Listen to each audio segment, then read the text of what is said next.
그런데 한 번 더 상처받으실 뻔했다고요? 방언 때문에. 방언 얘기는 또 대학교 1학년 들어가기 전에 네. 이제 수험생 생활을 마치고 겨울방학 때였습니다. 네. 청년부가 이제 수련회를 갔어요. 겨울 수련회. 네. 제가 그때 속해 있던 청년부가 약간 좀 독특한 청년부였어요. 신입생 환영회를 선배들이 전도사님 몰래 감자탕 집에 데려가서 소주를 마시게 하고 그런 청년부였어요. 형들이 다 담배 피고 이제 교회 안에. 네, 교회 안에 청년부인데 이제 바깥에서 더 은밀하게 자주 모이는 이제 그런 청년부였습니다. 네. 그곳에서 성경 공부를 하다가 겨울 수련회를 갔는데 너무 추운 날이었어요. 영하 16도 이렇게 내려가던 추운 날 커다란 강당에서 철야 기도를 시작했습니다. 저랑 같이 이제 친구들 또 선배들 다 제가 그때 막내였으니까 친구들 선배들이 모여갖고 철야 기도를 하는데 정말 깜짝 놀랐어요. 제가 새벽 이제 12시 반, 1시 이렇게 넘어가면서 이 같이 술곤하던 형들이 담배 피던 형들이 하나둘 회개하기 시작하면서 막 방언을 받기 시작한 거예요. 그리고 어떤 형은 통역이라고 남이 통변. 방언하는 거를 막 번역하고. 통변하기도 하고 그다음에 한 사람씩 다 변하니까 이제 슬슬 제 주위를 모이기 시작했습니다. 그래서 이제 끝까지 방언이 안 터지는 안 저를 터지는 위해서 사람. 막 기도를 네. 했는데 새벽 4시까지 결국 제 방언이 터지질 않았어요. 그때도 많이 낙심되셨겠어요. 예. 하나님 이게 뭡니까 도대체? 그러게요. 왜 그러세요? 저는 사실 술도 안 먹고 담배도 안 그러니까. 폈었거든요. 술, 담배 하는 우리 형들이 먼저 변화가 되고 네. 술, 담배도 안 하던 죄 많은 저는 곳에 은혜가 많으니까. 사실 저도 죄로 말하면 뭐 만만치 않은 사람이지만 그때 이후로 교회에서 이제 저는 약간 불쌍히 여김을 받는 아이고 참나.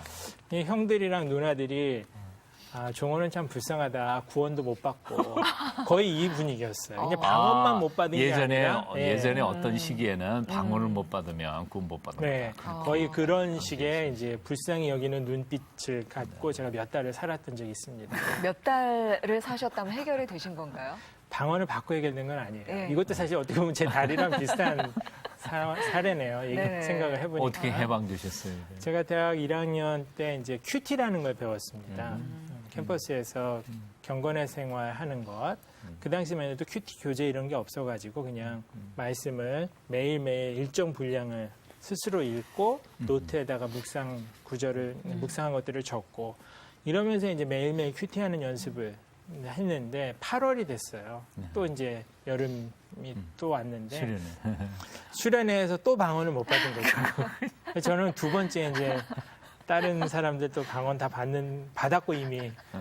그래서 이제 또 한 번의 낙심을 경험을 했습니다. 그리고 나서 어느 날 제가 사실 그 일기장에다가 영접기도 숱하게 적었어요. 예수님 제 마음에 들어와 주세요. 들어와 주세요. 안 들어오셔서 안 들어오셔서 방언이 안 터진다고 생각을 했거든요. 근데 제가 그 기도문을 어느 날 또 적고 나서 덮은 다음에 생각을 해봤습니다. 내가 도대체 뭘 원하는 건가? 나는 하나님을 만나고 싶더라고요. 근데 이제 만나고 싶은 것이 그 당시에는 그렇게 강렬한 체험으로만 되는 걸 본 거예요, 주위에서. 근데 생각을 해보니까 이미 하나님은 말씀을 통해서 저한테 계속 말씀을 해오셨고 또 제가 말씀 묵상 중에 하나님을 만나고 있다는 걸 알게 됐어요. 그걸 알고 나니까 제가 원하는 게 이미 많이 또 이루어졌다는 걸 알았습니다. 그러면서 이제 나도 하나님을 만나고 있는 사람이구나. 그리고 나서 나중에 저희 가을에 이런 강렬한 체험을 했던 사람들이 시험을 당해가지고 이제 믿음이 막 흔들리는 걸 제가 또 봤어요. 그 교회 청년부 중에 한 5분이 이단에 빠지는 일이 있었거든요. 정말 너무너무 큰 시련이 닥쳤는데 그때 제가 느낀 게 체험이 사람의 신앙을 완성시켜주는 게 아니라는 걸 알았어요. 출발점은 좋게 해줄 수 있을지라도 이제 체험 위주로 그냥 신앙생활을 끝까지 갈 수는 없구나. 결국 말씀이 필요하구나. 그런 것들을 그때 이제 많이 느꼈습니다. 그러면서 이제 좀 해결이 된 것 같아요. 네. 아멘. 신학 공부는 근데 뒤늦게 하셨어요. 사실은 이제 뒤늦게는 아니고요. 네. 30대 초반이니까 상당히 빨리 했습니다. IBF 간사로 이제 4년 일을 하고요. 하다 보니까 이제 미천이 떨어지더라고요. 사역을 계속할 마음이 있다면 신학 공부를 해야 되겠고 또 제가 아는 분이 이제 유학을 권하신 분이 있어가지고 선교사님이셨는데 그래서 그냥 그때 유학길을 떠났죠. 미국에서 그럼 공부하신 네, 거죠? 미국에서 신학 공부하고 왔습니다. 네. 근데 미국에서 공부를 마치셨어요. 꼭 한국 IVF로 돌아오실 이유는 없으셨잖아요. 네, 사실 선택은 옵션은 많았을 텐데. 떠날 때만 해도 돌아오리라고는 생각 못했습니다. 아, 그러셨어요? 근데 저희 선배 간사님이 제가 이제 신학교 마지막 학기를 보내고 있을 때 미국까지 찾아오셨어요. 왜 오시는지 제가 알았습니다. 다시 들어오라고 말씀하시려고 오신다는 거 알았어요. 그리고 실제로 오셔서 그 말씀을 하셨습니다. 그분의 존재 앞에 제가 못 가겠다고 차마 말을 못 하겠더라고요. 또 빚진 심정. 예.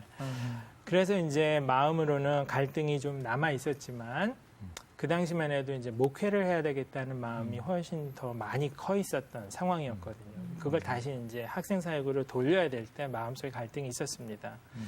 근데 그해 겨울에 미국에 이제 어바나라고 하는 선교 대회가 있습니다. 3년에 네네. 한 번씩 열리는. 네네. 거기에 제가 초청을 받았어요. 근데 거기 갔는데 18,000명이 모인 그 체육관에서 첫날 저녁 집회가 열리는데 제가 그 현장에 딱 들어간 순간 두 번 다시 하나님한테 물어볼 이유가 없었어요. 젊은 사람들을 위해 하나님이 내 삶을 다시 쓰기 원하시는구나. 그래서 제 마음을 다시 드리고 그 다음 2월에 이제 귀국해가지고 IVF 사역을 새로 시작했는데 그 뒤로 한 번도 후회가 없었습니다. 저희 젊은 시절에는 사실은 학생 선교단체 분들이 굉장히 존경 많이 받았어요. 젊은이들에게도요.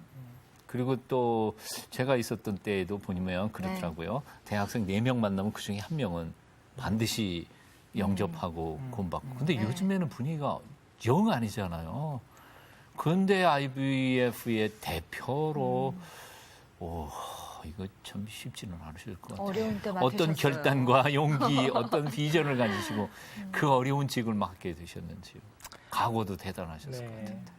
사실 위기 하는 소리가 주위에서 많이 들리거든요. 젊은이들이 실제로 잘 찾아오지 않는 시대입니다. 심지어는 일반 동아리까지 안 한다고 그래요.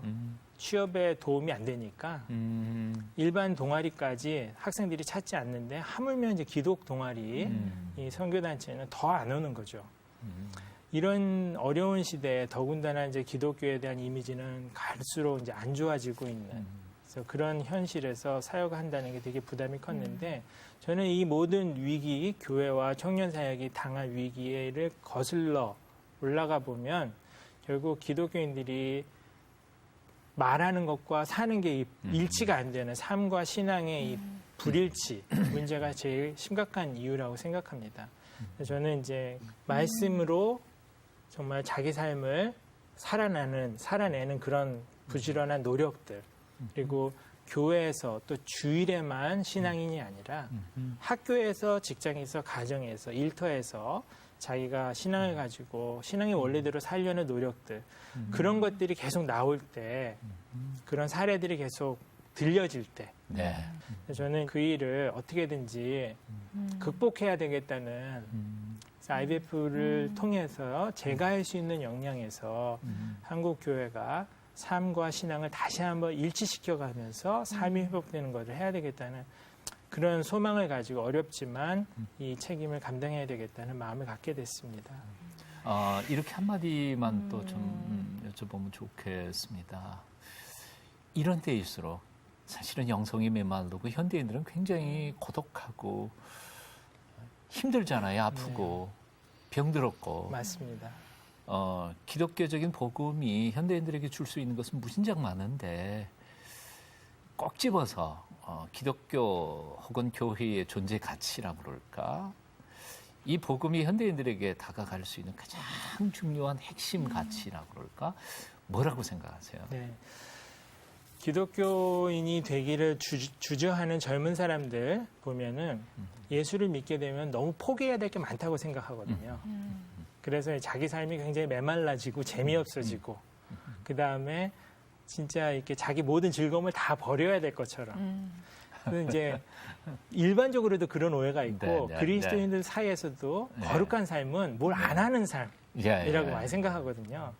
근데 사실 하나님이 우리에게 주신 것은 원래 풍성함이에요. 그렇죠.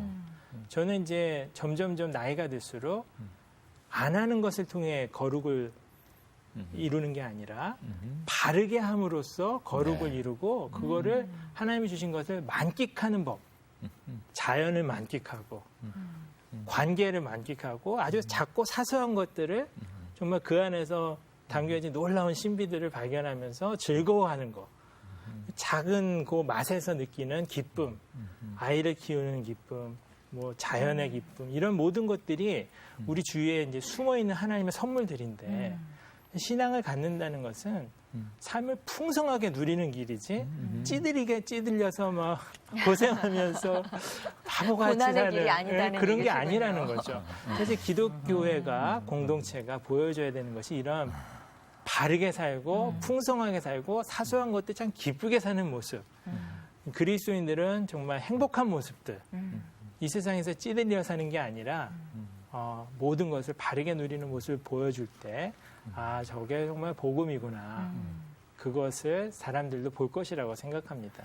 그동안 지난 한 100년 동안 한국 교회가 이제 뭐 일제 압박기와 뭐 공산권과 이런 그 사회의 비민주주의적인 이런 것과 싸우다가 보니까 네. 그냥 전투와 투사적인 모습, 절제하고 이런 것만 강조하다 보니까 풍성한 기독교적인 복음을 우리가 소개를 못했고 그냥 그다음에 좀 네. 보수적인 신앙의 핵심을 잘못 이해해가지고 풍성한 그리스도인의 삶의 모습을 못 보여준 게 아마 그런 가장 아픔이 아니었습니까? 네. 합니다.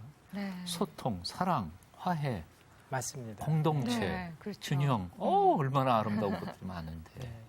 그럴 때 이제 주께서 구원받는 사람을 날마다 더하게 하신다. 네. 그리스도인 공동체가 좀 아름답게 서면은 네. 그게 주위에서 본다는 거죠. 사실 지금 봤기 때문에 문제가 되는 거예요.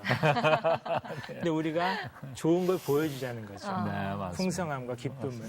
공동체를 만드는 것도 한 방법이라고 이렇게 얘기를 하셨는데 어떤 이유에서 이렇게 공동체성을 회복하는 게 좋을까요? 신기한 것 중에 하나가 요즘같이 이기적이고 남에 대한 배려가 없는 젊은이들. 제가 이 젊은 사람들 보면요. 신앙 유무를 떠나서 미숙할 때 보면은 참 배려심 없습니다. 그래. 그리고 미숙해서 남에 대한 어떤 이해가 없어요. 다 자기만 생각하고. 근데 그럴수록 신기하게도 공동체를 더 필요로 하는 거죠. 이기적이고 정말 욕심 많은 세대인데 그렇기 때문에 공동체가 더 필요하고 사실 그 안에서 엄청 외롭거든요. 이 친구들이 혼자 잘 사는 것 같지만 절대 그렇지는 않습니다. 그렇기 때문에 시대가 아무리 변해도 사람이 기본적으로 갖고 있는 관계에 대한 욕구, 인정받고 싶고 소속되고 싶고 사랑받고 싶고 나를 받아들여주는 곳에서 정말 이렇게 마음껏 어울리고 싶은 그런 거. 근데 왕따 있죠, 평가 있죠, 경쟁 있죠. 그러니까 아이들이 마음속에 상처를 너무 많이 안고 컸어요. 집에서도 인정받지 못했고 학교에서도 인정받지 못했고 그리고 성공해서 정말 좋은 대학에 왔다고 그래도 마음은 다 황폐해진 채로 왔거든요. 그렇기 때문에 정말 공동체가 필요한 것입니다. 자기를 무조건 받아주는 관계를 경험을 해야 됩니다, 사람은. 근데 사람은 이제 사랑이 없으니까 일반적인 그 이기주의적인 관계 속에서는 그게 어렵고요. 그다음에 이익 집단에 들어가면 또 어렵고요. 그런 순수함이 남아있는 곳에서 신앙 공동체, 또 대학 생활하면서 기독 동아리 이런 곳들에서 자기를 내어놓고 또 남을 받아주는 게 얼마나 또 어렵습니까? 배우는 거지. 깎여야죠. 고생하고 내 사랑이 없다는 걸 발견하고 그러면서 성숙해가는 거. 사실 관계가 남은 평생에 주는 그 영향은 성적이 주는 거랑은 비교가 안 되게 큰 거예요. 내 관계의 질이 나를 행복하게도 할 수 있고 불행하게도 할 수 있거든요. 그래서 그런 것들이 공동체에서 경험될 수 있고 그것이 사람을 바꿔간다고 생각합니다. 그런 어떤 공동체 생활의 훈련 코스나 혹은 시스템들이 IVF 자체 내에 있습니까? 저희는 그 모든 프로그램들이 그냥 18개 지방회로 나뉘어 있는데 지방회가 네. 다 알아서 프로그램을 따로 운영을 합니다. 그래서 전국적으로 똑같은 프로그램은 없습니다.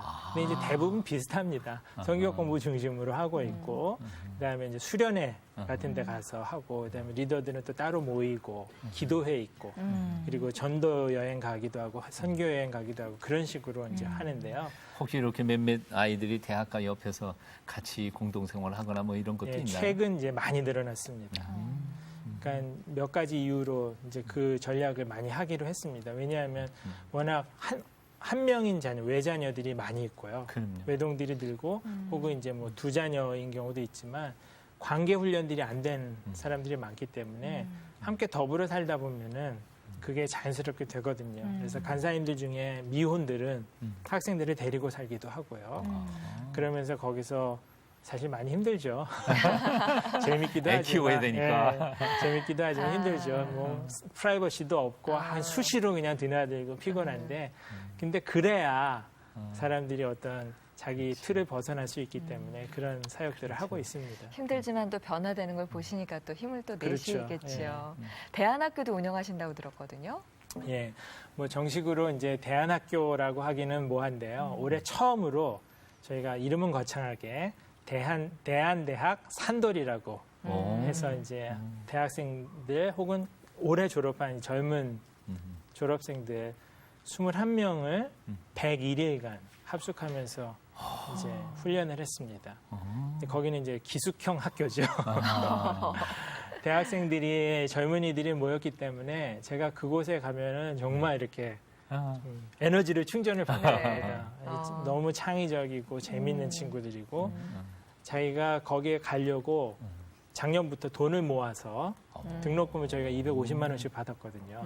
작지 않은 돈인데 그 돈을 모아가지고 올 정도로 열의가 많았던 친구들입니다. 열정적인 친구들이네요. 네, 와서 이제 성경적으로 또 인문학적으로 또 이 역사적으로 다양한 관점에서 이 세상을 정확히 읽어내는 눈을 안목을 좀 주려는 목적으로 많은 강의들도 개설했고 또 학생들이 직접 연구 발표도 하고 현장 탐방들도 하고 지금 이제 이번 주간 지난 주간에는 백두산 통일 기행을 하고 왔습니다.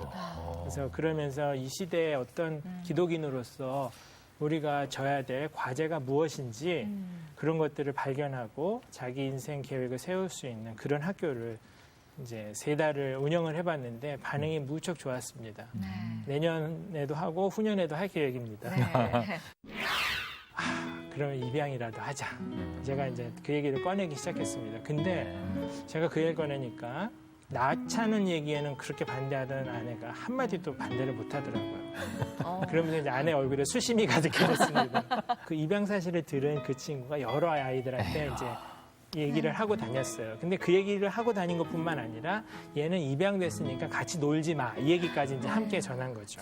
그럼 엄마가 와서 차라리 얘기해 주는 게 낫겠다고. 이제 옆에 얘기해야 소용이 없는 이미 다 아는 일이 돼버렸어요.